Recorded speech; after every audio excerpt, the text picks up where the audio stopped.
Hi, I'm Matt Kleber from Torrance Learning, and I'm going to walk through how to connect the service Zapier to a learning record store, or LRS, to send xAPI statements. So the first thing is going to kind of describe Zapier if you're not familiar with it. It's spelled with a Z, Zapier. So the basic idea of Zapier is that it is a low code or no code automation tool that can connect services together. So for example, this is from their website. Simple example, there's a trigger and an action. So if you use something like if this then that, same concept. A lot of these no code, low code tools kind of have a similar sort of setup. Microsoft Power Apps. So in this example, someone fills out a form that triggers a Slack notification. So you can connect one service to another, and the different services or integrations decide what gets added, what gets exposed as part of their data, what can be a trigger, what can be an action. So you don't have to write any code to do this. You can kind of just connect these. They expose these different components that you can connect together. Although there are some options in Zapier that you can write your own code if you know some JavaScript. But you don't have to for most of the basic things that you'll want to use this for, and especially in this case, we're going to use some of the built-in integrations. So I'm going to jump over to Zapier. So I actually have a paid Zapier account. I'll get into some of the limitations of using Zapier a little bit later. But we do actually have a paid account that we're using for this, but you can test this out with a free account. So we're going to go and create a Zap. And so basically a Zap is just a set of these triggers and actions that do something.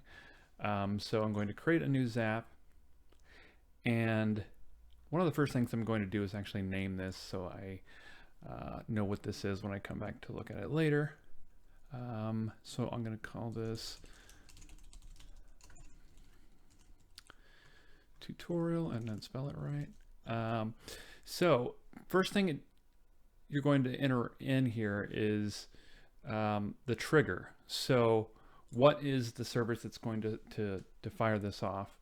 So for this example, I'm going to use a Google Sheet. So this is a basic example, but there's all sorts of different services that you can connect to, but a Google Sheet is a good way of just kind of showing an example. So I have this one that I created, and to connect these, it needs to have some headers so it knows what these will become fields that you can connect to. So I just added a few here. Now I'm doing this manually here, but you can imagine this could be coming from another data source. Could be a Google form, could be something else that's sending to a Google Sheet. Maybe you are doing it manually.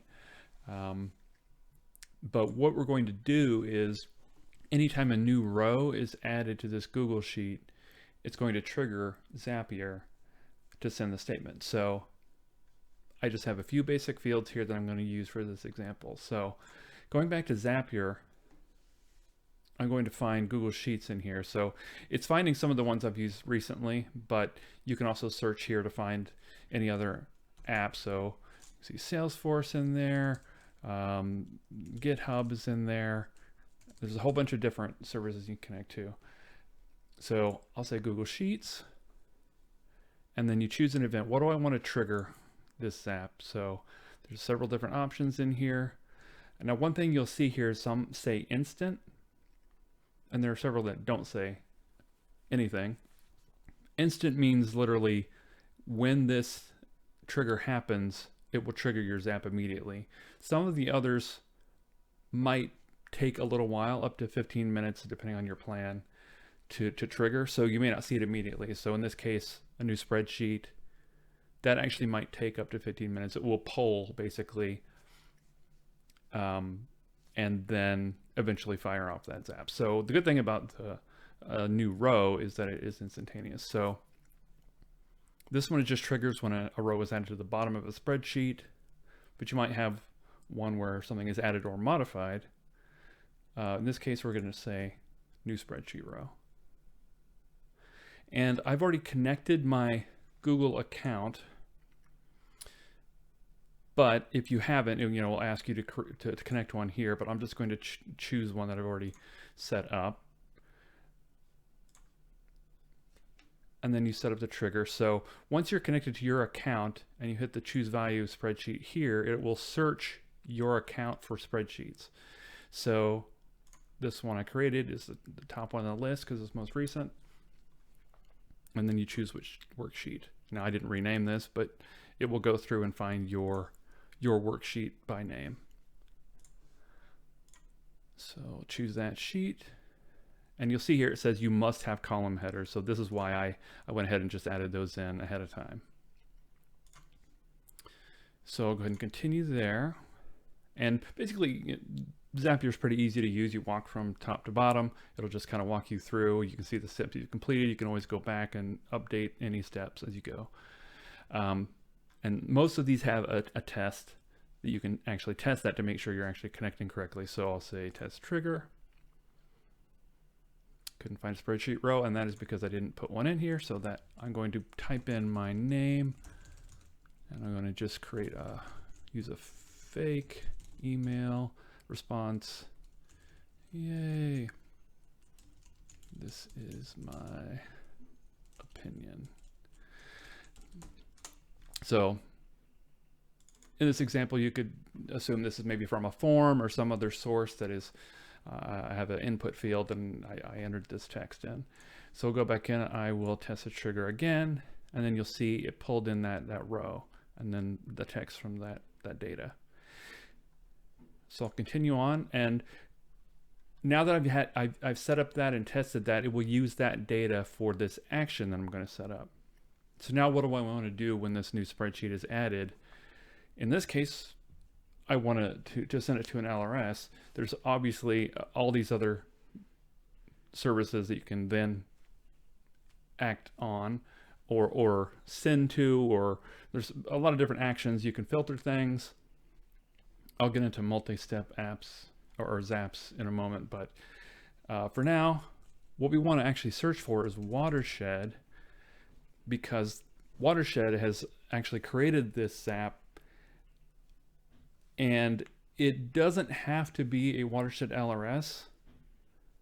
So we'll get to that in a moment, but just so you know, when you go to search for it, you can search LRS or Watershed, and you'll want to find this latest version. And the action event is I want to send a statement. So we're just going to walk through the basic send a statement here. The advanced version, if you have some other data you want to enter in, you are comfortable with JSON, you can look into that send a statement advanced, but we'll do the basic version here. And again, I've already set up my account ahead of time, but if you haven't, it will ask you to connect that. And again, it says Watershed LRS, but this could be any LRS. It actually is just going to ask you, when you say connect a new account, you add your key, which is your username for your LRS, your secret or the password, and then your LRS endpoint. And again, everywhere, it's kind of pointing at Watershed LRS, but that could be anything. So I'm going to use Veracity in my example. So I set that up in my LRS. I got my endpoint and my credentials and populated them here. So I'm going to choose the one that I already had set up, Veracity LRS. And now here's where I set up what I want to do. When a new spreadsheet row comes in, what do I want to do, and what are the fields I'm going to populate? So the way Zapier works is you have a combination of fields that come from a previous trigger or hard-coded. So if I wanted to say, well, their example, Bob Smith, I could just type that in, or I can pull it from these fields. So you can see the columns that I added in my spreadsheet with the test data from the previous trigger. So I want to see the all options, so I can put in my first name, a space, and then last name. So that just, in this particular example, that's what I might want to use for my actor name, actor email. I'm just going to take that right as is. You might have something where it's an account ID or some other sort of identifier. but email is the simplest example. And if you did have an account ID, you would want to enter these two fields, but you can follow the instructions. They're pretty good about including exactly what you need to do or not do in each of these inputs. So next is the verb. So what do we want to do? So this really depends on your use case. In this case, I'm just going to say completed, but when you hit the drop down, it's actually going to load this from another data source. So it actually pulls in a lot of options here. So you can just start typing. So if I want to filter down to completed, then that gives me the ADL version of completed. And my display, I am going to just type completed in there because that's what I want to use. Activity ID. So this is one area where you will have to kind of think about, how do I want these IDs to be created? You will probably want to have some kind of structure and governance around your activity IDs, but you can, for this example, I'm just going to make one up. So I have an example here. Just has to be in this URI format. So, they kind of give you some examples here. They have an article on activity IDs. But for this example, I'm going to go pretty basic. You can give it a name. These can also be pulled in from the spreadsheet if you had a column there. I am going to just kind of throw in a basic description. It's usually good to just have something in there in the description field so that you can kind of make sense of things later. Activity type ID. Again, this is going to pull from this list. Now there might be certain things that make more or less sense. So you might have something that's a question. So I'm gonna pretend that this came from a question. I'm actually going to call this question 1. Just pretending we had a form somewhere that was sending this. You can connect directly to Google Forms as well, but it kind of also works with Google Sheets. So these are kind of some optional fields here for extensions, more info. One thing for extensions, you do have to write the JSON structure for the extensions because it's so flexible. They don't know all the different permutations of what you might be entering there. So you would have to create that JSON yourself. There's various different ways to do that. For this example, we'll just kind of skip past that, but just know that you can add that here. And you can actually also pull in variables from your previous steps to enter into that JSON, which is nice. So result success, completion. I'm going to leave success blank, but I am going to say completion is true. So you'll see we have 2 tabs here. This one is kind of preset true and false, but you could actually pull that from a field in your spreadsheet as well if you had a column that was true and false. In this case, I'm just going to say completion is true. And response, I'm actually just going to pull the response directly from my actual data. You can enter durations, scores, add extensions to result. You can add extensions to the statement overall. Again, these have to be in JSON format, so we're just going to skip that for now. And then continue on. And you can kind of test out this action. You can see for this test what fields are going to be populated.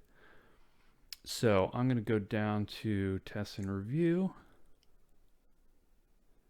Takes a second to go through, and then it says statement was sent. So it actually sent to my veracity, but it's just going by the name of the Zap.